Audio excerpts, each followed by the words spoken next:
लोकसभा निवडणुका जाहीर होण्याआधी जळगाव शहरातले रस्त्यांचा प्रश्न बऱ्याच अंशी मार्गी लागलेला आहे असे चित्र निर्माण झाले होते। परंतु लोकसभा निवडणूक आचारसंहिता लागू होण्याआधी अनेक रस्त्यांच्या कामांना मंजुरी मिळाली होती।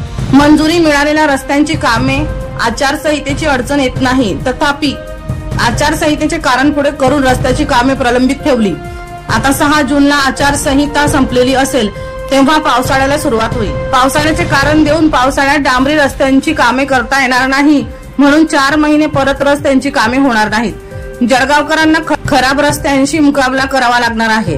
पावसाळ्यामुळे रस्त्यावर चिखल आणि गटारी नसल्यामुळे घाण पाणी रस्त्यावर आल्याने घाणीचे साम्राज्य निर्माण होते। त्यामुळे आरोग्य धोक्यात येऊन आरोग्याची काळजी घेण्याची कसरत शहरातील नागरिकांना करावी लागणार आहे। अधूनमधून कंत्राटदारांच्या वादातून रस्त्यांवर कचऱ्यांचे ढीग साचतात। वर्षा लोहार यांचा खास रिपोर्ट V1 लाईव्ह जळगाव।